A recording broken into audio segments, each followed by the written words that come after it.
क्या कम हो रहा है एंटीबायोटिक्स दवाओं का असर? नमस्कार, मैं हूं अश्विनी कुमार गुप्ता और आप देख रहे हैं देश का अपना साइंस चैनल इंडिया साइंस। हम अक्सर बीमारी के वक्त एंटीबायोटिक दवाओं का सेवन करते हैं। आप में से बहुत से लोगों ने किसी ना किसी बीमारी के वक्त किसी ना किसी एंटीबायोटिक दवा का सेवन किया होगा। लेकिन क्या आप ये जानते हैं कि आप जिस एंटीबायोटिक दवा का सेवन कर रहे हैं वो वाकई में आप पर असर कर भी रही है या नहीं? Indian council of medical research यानी आईसीएमआर ने एंटीबायोटिक्स दवाओं के इस्तेमाल को लेकर के बहुत अहम गाइडलाइंस जारी की हैं, जिनके बारे में जानना आपके लिए बहुत जरूरी है। और इसी बारे में हमें बताने के लिए आज हमारे साथ मौजूद है आईसीएमआर की वरिष्ठ वैज्ञानिक डॉक्टर कामिनी वालिया। मैम, आपका बहुत स्वागत इंडिया साइंस चैनल पर। जी, डॉक्टर कामिनी वालिया, इससे पहले कि आप उन गाइडलाइंस के बारे में हमें बताएं, हम आपसे ये चाहेंगे कि आप हमारे दर्शकों को बताएं कि एंटीबायोटिक्स दवाएं असल में कौन सी दवाएं होती हैं और किन मरीजों को दी जाती हैं। शुक्रिया मिस्टर गुप्ता। सो एंटीबायोटिक जो दवाइयाँ होती हैं वो बैक्टीरिया के अगेंस्ट इफेक्टिव होती हैं। बहुत सारे विषाणु हमें डिजीज कर सकते हैं, जैसे बैक्टीरिया, वायरसेस, फंगल इन्फेक्शंस। तो जो ड्रग्स जो हैं वो जो बैक्टीरिया के अगेंस्ट इफेक्टिव होती हैं उनको एंटीबायोटिक बोलते हैं। जो वायरसेस के अगेंस्ट बीमारियां जो हैं उनमें लड़ने में हमें मदद करती हैं उनको एंटीवायरल्स बोलते हैं। और जो फंगल इन्फेक्शंस होती हैं जैसे उनके अगेंस्ट जो एक्ट करती हैं उनको एंटी फंगल्स बोलते हैं। तो जब ये दवाएं उन विषाणुओं के ऊपर इफेक्ट करना बंद कर देती हैं, तब उस फिनोमिना को हम एंटीबायोटिक रेजिस्टेंस बोलते हैं। जैसे जो बीमारी बैक्टीरिया से होती है उसको एंटीबायोटिक जो है वो खत्म करने में हमारी हेल्प करती है। बट एक पॉइंट ऐसा आता है जब ये एंटीबायोटिक असर करना अपना बंद कर देती है और बैक्टीरिया ये दवाई लेने के बावजूद भी खत्म नहीं होते। उस पॉइंट को हम बोलते हैं कि अब एंटीबायोटिक रेजिस्टेंस हो गया। जी मैम, तो ये जो आपने बताया एंटीबायोटिक रेजिस्टेंस, इसकी वजह क्या होती है और ये अगर ऐसा होता है तो ये कितना खतरनाक है? बैक्टीरिया हमारे साथ साथ बहुत सालों से एग्जिस्ट कर रहे हैं। तो बैक्टीरिया हमेशा ये कोशिश करते हैं कि कैसे हम ये जो दवाएं हैं, ये जो मेडिसिन हैं जो इनको मारने में हमारी मदद करते हैं, कैसे हम इनको सरवाइव करें। तो बैक्टीरिया ने डिफरेंट मैकेनिज्म्स अडॉप्ट करते हैं। कोई जीन इधर से ले लिया, कोई मैकेनिज्म खुद इवॉल्व कर लिया अपने ही अंदर से, ताकि वो जो है इन दवाओं से बच सके और मल्टीप्लाई कर सके, कंटिन्यूअसली मल्टीप्लाई कर सके। डिफरेंट फैक्टर्स जो हैं वो हेल्प करते हैं इन बैक्टीरिया की इन इवोल्यूशन, जो ओवर द टाइम पीरियड होता रहता है। जैसे कोई भी बीमार होता है, अगर वो दवाई ले लेता है, जब हम इररिस्पॉन्सिबल यूज करते हैं एंटीबायोटिक का, हम मिस यूज करते हैं, हम ज्यादा फ्रीक्वेंटली एंटीबायोटिक खाते हैं, कम जो डोजेज है, जैसे अगर 3 दिन के लिए खाने की जरूरत है तो 1 दिन खा के छोड़ देते हैं, इस तरह का जो बिहेवियर है उससे एंटीबायोटिक को जब थोड़ा थोड़ा डोज मिलता रहता है, सब ऑप्टिमल डोज जब मिलता है, तो बैक्टीरिया को टाइम मिलता है इवॉल्व होने के लिए और एक ट्रिगर मिलता है कि मुझे इस जो मेडिसिन है इसके अगेंस्ट रेजिस्टेंस डेवलप करना है। ये एक ग्रेजुअल प्रोसेस है, एक दिन में नहीं हो जाता, बहुत साल लगते हैं ये होने में। और जब हम एज अ कम्युनिटी, मतलब पूरी कम्युनिटी जब मिस यूज करती है एंटीबायोटिक, तो एक एंटीबायोटिक प्रेशर बना रहता है। जब एंटीबायोटिक प्रेशर बन जाता है तो बैक्टीरिया रेजिस्टेंस डेवलप करते हैं। जी मैम, आईसीएमआर ने एंटीबायोटिक्स को लेकर जो रिसर्च की है उसमें क्या निकल कर आया है? कौन सी ऐसी एंटीबायोटिक्स हैं जो अब असरदार साबित नहीं हो रही है? आईसीएमआर का जो रिसर्च है ऑन एंटीबायोटिक रेजिस्टेंस, ये काफी साल से चल रहा है। 8-10 साल से हम लोग इस एरिया में काम कर रहे हैं। हमने कंट्री स्पेसिफिक डेटा निकाला है, हमने और बहुत सारे एक्शन लिए हैं मेनली हम लोग जो है हॉस्पिटल्स जो टर्शरी केयर में आते हैं, स्पेशलाइज्ड हॉस्पिटल्स, उनके साथ काम करते हैं। वहां पर अच्छी लैब्स हैं जिनसे हमें डेटा मिलता रहता है। सो उस डेटा को जब हमने स्टडी किया तो हमने देखा कि हमारे कंट्री में ब्रॉड स्पेक्ट्रम एंटीबायोटिक का यूज बहुत हाई है, जैसे कार्बापेनम है, पिपरासिलिन, टैजोबैक्टम है, वैंकोमाइसिन है, सेफपराजोन, सल्बैक्टम है। इस तरह की दवाइयों का बहुत ज्यादा डॉक्टर प्रयोग करते हैं, और थर्ड फोर्थ जनरेशन सेफेलोस्पोरिन्स हैं। सो डॉक्टर्स इस तरह की दवाइयों का बहुत ज्यादा प्रयोग कर रहे हैं। जब ये जो दवाइयां होती हैं ब्रॉड स्पेक्ट्रम, इनको इसलिए बोला जाता है क्योंकि ये बहुत सारे तरह के जो माइक्रो ऑर्गेनिजम्स हैं या विषाणु हैं उनके अगेंस्ट एक्टिव होती हैं, बैक्टीरिया के अगेंस्ट ही। सो हमने ये देखा कि बहुत सारी जो ये एंटीबायोटिक्स है इनका स्तर बढ़ रहा है, हर साल 5 या 10% इंक्रीज हो जाता है नेक्स्ट ईयर। जो चीज पहले 35% तक रेजिस्टेंस थी, वो अब 60% तक पहुंच गई है। सो ये जो हमारा बिहेवियर है, जिस तरह से हम दवाइयां डॉक्टर्स प्रिस्क्राइब करते हैं और जिस तरह से पेशेंट्स एंटीबायोटिक डिमांड करते हैं और जिस तरह से सेल्फ प्रिस्क्रिप्शन करते हैं, ये सारे फैक्टर्स इनकी वजह है। बट हमने एक चीज और देखी, टाइफॉइड जो था 20 साल पहले, आज से 20 साल पहले टाइफॉइड जो था वो 3 ड्रग्स जो थी, कोट्रामोक्सोजोल, क्लोरामफेनिकोल और एमोक्सिसिलिन, इन 3 ड्रग्स से रेजिस्टेंस आ गई थी टाइफॉइड में 1990s में। पर पिछले कुछ सालों में जब वो एंटीबायोटिक यूज होनी कम हो गई या बंद हो गई काफी हॉस्पिटल्स में, तो हम देख रहे हैं कि अब वही जो एंटीबायोटिक है फिर से इफेक्टिव हो गई है, फिर से हम वो यूज कर सकते हैं पेशेंट्स को, टाइफॉइड पेशेंट्स को इंडिया में ट्रीट करने के लिए। तो हम ये देख रहे हैं कि जब एंटीबायोटिक जिस पर्टिकुलर क्लास के एंटीबायोटिक का यूज बहुत ज्यादा हो जाता है, एंटीबायोटिक रेजिस्टेंस बढ़ जाता है, लेकिन जब वो यूज कम हो जाता है तो एंटीबायोटिक रेजिस्टेंस कम भी होता है। इसीलिए आईसीएमआर हमेशा यही मैसेजेस कन्वे करता है कि एंटीबायोटिक्स को रिस्पॉन्सिबिलिटी के साथ यूज करें, एंटीबायोटिक को कम से कम सिचुएशंस में यूज करें। जी मैम, इसी पर मैं आ रहा था कि अभी जो गाइडलाइंस अब जारी की गई हैं, अगर आप हमको मोटे मोटा बता सकें कि क्या कहती हैं वो गाइडलाइंस और किन बातों का ध्यान रखना चाहिए।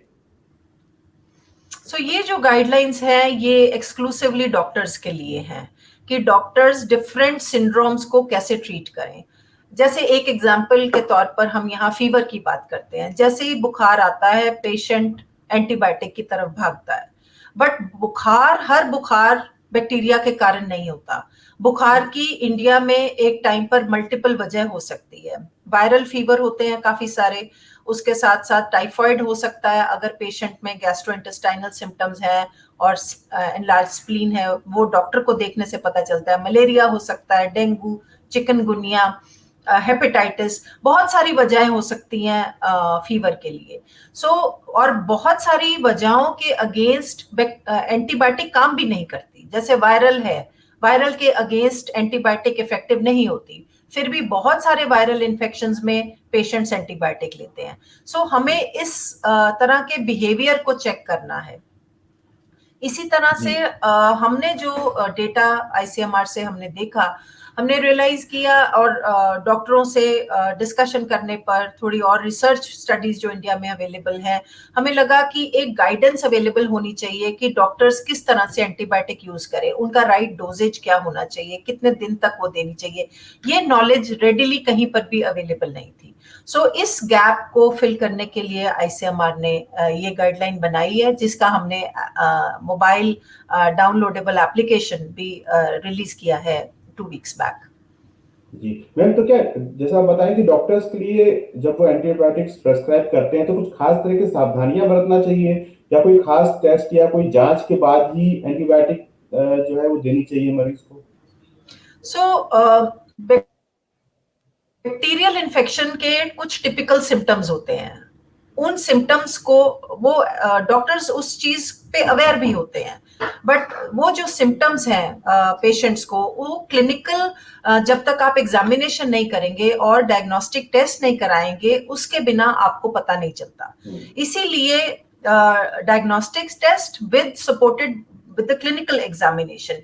ये जो दो चीजें हैं ये गाइड करती हैं कि पेशेंट को एंटीबायोटिक देना चाहिए या नहीं देना चाहिए। मान लो मलेरिया का पेशेंट है, उसको अगर आपने एंटीबायोटिक दे दी, पेशेंट का भी नुकसान है और एंटीबायोटिक का भी नुकसान है। सो इस तरह से अवेयरनेस क्रिएट करने की बहुत जरूरत है कि एंटीबायोटिक भी उसी तरह से एक इम्पॉर्टेंट रिसोर्स है हमारे पास, जैसे हम क्लाइमेट के बारे में बात करते हैं, जैसे हम एयर क्वालिटी के बारे में बात करते हैं या वाटर कंजर्वेशन की बात करते हैं। एंटीबायोटिक का भी एक फिक्स्ड पूल है आज हमारे पास। अगर वो खत्म हो जाती है एंटीबायोटिक, आप पेशेंट को देने के लिए क्या हो सकता है कि 5-10 साल बाद आपके पास कुछ ना बचे, क्योंकि एक नई एंटीबायोटिक डेवलप करने में बहुत टाइम लगता है और बहुत पैसा भी लगता है। और सच्चाई ये है कि पिछले 10 से 15 सालों से और रादर ज्यादा सालों से हमने एक भी नया एंटीबायोटिक कैंडिडेट आता हुआ मार्केट में नहीं देखा है। तो जो अभी हमारे पास एंटीबायोटिक का पूल है, हमें उसी को रिस्पॉन्सिबिलिटी के साथ और जुडिशियसली यूज करना है, सावधानी के साथ बरतना है, ताकि इन एंटीबायोटिक को हम ज्यादा देर तक इफेक्टिव रख सके और ये हमारे पेशेंट्स की काम आ सके। जी मैम, तो फिर किस तरह के मरीजों को एंटीबायोटिक्स दवाएं देनी चाहिए और किन मरीजों को ये बिल्कुल नहीं देनी चाहिए, ये चीज गाइडलाइंस में बताई गई है? अगर आप हमें थोड़ा सा बता सकें इस बारे में। या जिन पेशेंट्स में बैक्टीरियल इन्फेक्शंस का अंदेशा हो, जैसे कोई फीवर के साथ आपके पास आया है, पर जब तक बुखार 100 से कम है, जब तक 101 तक बुखार नहीं जाता या कुछ दिन तक नहीं रहता, तब तक एंटीबायोटिक के बारे में नहीं सोचना चाहिए। अच्छा, अगर मलेरिया के बड़े फिक्स्ड सिम्टम्स हैं, प्लस मलेरिया का टेस्ट भी अब रेडिली अवेलेबल है, माइक्रोस्कोपी है, रैपिड डायग्नोस्टिक टेस्ट है, सो पहले मलेरिया को रूल आउट करना चाहिए। फिर और जो टेस्ट हैं, जैसे लेप्टोस्पायरोसिस भी हो सकता है, स्क्रब टाइफस हो सकता है, सबका एक वेल डिफाइंड ट्रीटमेंट है। तो जितना हो सके डॉक्टर को डायग्नोसिस के ऊपर भी डिपेंड करना चाहिए, एक अच्छी लैब से टेस्ट करवाना चाहिए जिसके टेस्ट रिजल्ट पे डॉक्टर ट्रस्ट कर सके, और जो आपका ट्रीटमेंट है वो उसी से गाइडेड होना चाहिए। बहुत से केसेस में ऐसा होता है कि डॉक्टर को पता ही नहीं होता कि क्या है एग्जैक्टली, टाइफॉइड है, मलेरिया है या वायरल फीवर है, लेकिन एक एंटीबायोटिक दे दी जाती है। तो ये बहुत irresponsible way of using antibiotic है। जी मैम, कई बार ये जो बुखार होता है, क्या उसमें भी कुछ देखने की जरूरत होती है कि कितने डिग्री तक बुखार हो तब एंटीबायोटिक्स दें, या कितने डिग्री तक नहीं हो तो एंटीबायोटिक्स नहीं देने की जरूरत होती है? देखिए, बहुत सारे बुखार जो होते हैं ना, वो वायरल किस्म के होते हैं। तो वायरल में जब आप एंटीबायोटिक देते हैं तो वो एंटीबायोटिक असरदार नहीं होती है। बैक्टीरियल इन्फेक्शंस भी हाई फीवर करती हैं, वायरल इन्फेक्शंस भी हाई फीवर करती हैं। बट जब आप पेशेंट को देखते हैं तो जो एक बैक्टीरियल, जैसे गला खराब है तो गले में टॉन्सिल्स नजर आते हैं, गले में एक टिपिकल क्लिनिकल पिक्चर प्रेजेंट करता है, जिससे कि फिजिशियन को देख के पता चलता है कि ये इसको एंटीबायोटिक देने की जरूरत है। कई बार पेशेंट को हाई फीवर है पर और कुछ नहीं है उसके साथ, वो वायरल हो सकता है। पेशेंट का जुकाम नहीं है, गला खराब नहीं है, सिर्फ फीवर है, अगर उसमें उस केस में आप मलेरिया को रूल आउट कर सकते हैं। तो इस तरह से जो हमारी गाइडलाइन है उसमें बड़ा क्लियरली मेंशन्ड है कौन से बुखार में कौन सा पैथोजन अगर आप सस्पेक्ट करें, जैसे स्क्रब टाइफस सस्पेक्ट करें तो उसका क्या टेस्ट है और उसका क्या ट्रीटमेंट है। तो इसीलिए हमारे डॉक्टर्स को बड़ी केयरफुली पेशेंट को एग्जामिन करने की भी जरूरत है और उसको कोरिलेट करना सिम्टम्स के साथ और सपोर्टिव डायग्नोस्टिक टेस्ट यूज करना। ये बहुत इंपॉर्टेंट है कि हम अपना जो डायग्नोसिस है उसको डायग्नोस्टिक टेस्ट के रिजल्ट के ऊपर बेस करें। बिल्कुल आर्बिट्रेरीली जब आप एंटीबायोटिक देते हैं तब आप एंटीबायोटिक का भी नुकसान करते हैं, पेशेंट का भी नुकसान करते हैं। जैसे एक टिपिकल केस है टाइफॉइड का। टाइफॉइड बहुत मिसमैनेज्ड ट्रीटमेंट होता है हमारे कंट्री में, क्योंकि मोस्टली जब पेशेंट को बुखार आ जाता है उसको एंटीबायोटिक दे दी जाती है। जब एंटीबायोटिक पेशेंट ले लेता है तो उसके बाद हम पेशेंट को जब ब्लड कल्चर के लिए भेजते हैं तो ब्लड कल्चर की रिपोर्ट अक्सर नेगेटिव आ जाती है, ऑल्दो पेशेंट को टाइफॉइड होता है। तो एज अ रिजल्ट हमारे बहुत सारे टाइफॉइड के जो पेशेंट्स हैं खास करके, वो बहुत सिम्टोमेटिकली ट्रीट हो जाते हैं और वो they are not treated properly for typhoid. So इसलिए ये बहुत इंपॉर्टेंट है कि हम डायग्नोस्टिक टेस्ट जो अवेलेबल हैं एटलीस्ट उनको प्रॉपरली यूज करें, और जो हमारा एंटीबायोटिक ट्रीटमेंट है वो डायग्नोस्टिक टेस्ट के रिजल्ट पे बेस्ड होना चाहिए। जी मैम, वैसे तो कोई भी दवा जो है वो बिना डॉक्टर की सलाह के लेना गलत होता है, लेकिन अक्सर देखा ये जाता है कि हल्का सा सर्दी जुकाम होने पर लोग खुद ही एंटीबायोटिक्स लेने लग जाते हैं और फिर किसी और मरीज को या फिर किसी और मरीज को डॉक्टर ने जो दवा लिखी है वो ले लेते हैं कि अच्छा आपको ये दवा लिखी है, चलो मैं भी ये ले लेता हूँ, मेरे सिम्टम्स सेम है। तो ये जो इस तरह की चीजें हैं, ये इस तरह की प्रैक्टिस है, ये कितनी खतरनाक है और इससे क्या नुकसान हो सकता है मैम? ये काफी खतरनाक है। जैसे कि मैंने पहले बोला था, हम एज अ कम्युनिटी जितना एंटीबायोटिक यूज करेंगे उतना एंटीबायोटिक प्रेशर बना रहेगा। तो जब वो एंटीबायोटिक प्रेशर बना रहता है तो बैक्टीरिया कंटिन्यूअसली इवॉल्व करते रहते हैं। आप देखेंगे कि आज एक एंटीबायोटिक एक इन्फेक्शन को ट्रीट करने के लिए या एक पैथोजन को ट्रीट करने के लिए इफेक्टिव है। जब वो ही एंटीबायोटिक बार बार प्रिस्क्राइब होने लग जाती है, बहुत सारे पेशेंट वो एंटीबायोटिक खाना शुरू कर देते हैं, तो हम देखते हैं धीरे धीरे वो बैक्टीरिया उसको रेजिस्टेंट हो जाता है। उसका प्रॉब्लम क्या होता है कि अगली बार जब इन्फेक्शन होगी तो वो ड्रग रेजिस्टेंट इन्फेक्शन हो जाएगी आपको। तो जो पिछली वाली दवाई है वो काम में नहीं आएगी। जो दवाई आप पे असर करेगी वो ज्यादा महंगी होगी। दूसरा ये है कि अगर आप कंटिन्यूअसली इस बिहेवियर में इंडल्ज करते रहेंगे, सेल्फ मेडिकेशन जिसको हम कहते हैं, अपने आप दवाई खरीद के लेना, तो आप डॉक्टर का विजिट भी पोस्टपोन कर रहे हैं।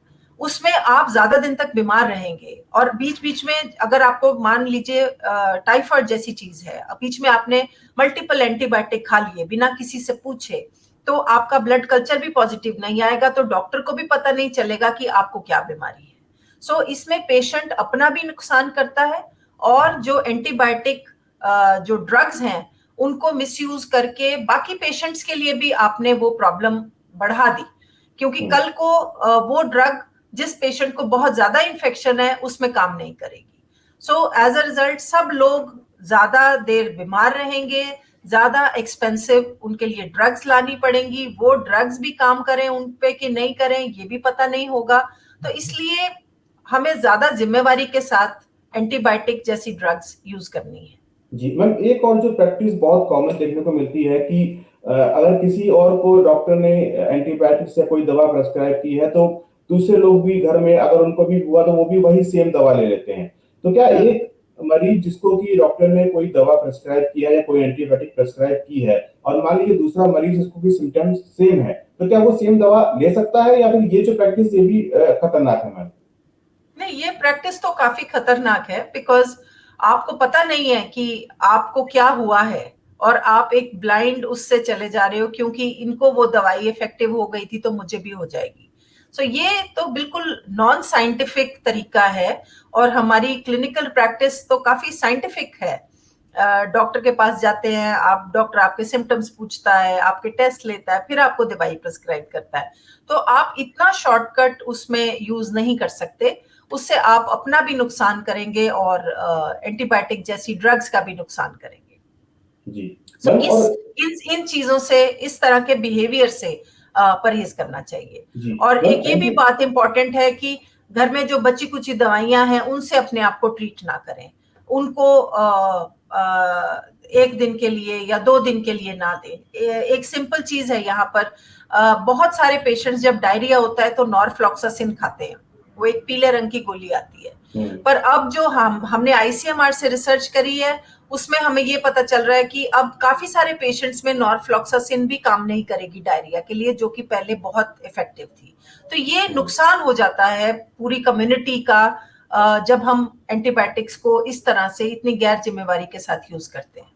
जी मैम, ये जो बात आपने बताई कि लोग घर में जो दवा रखी होती है उसी को यूज कर लेते हैं। मान लीजिए कोई एंटीबायोटिक रखी है और लोगों ने एक दिन 2 दिन खाई, इनको लगा कि हाँ ठीक है और उसको बंद कर दिया खाना, इससे कितना नुकसान हो सकता है? क्या इसमें क्या गाइडलाइन मैम क्या कहती है कि एंटीबायोटिक्स का जो कोर्स है वो पूरा करना कितना जरूरी है?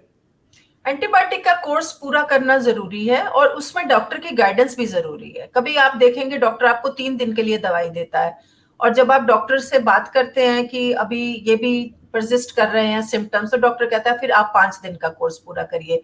तो ये डॉक्टर का डिसीजन है कि आपको 3 दिन के लिए दवा खानी है, 5 दिन के लिए खानी है या 7 दिन के लिए खानी है।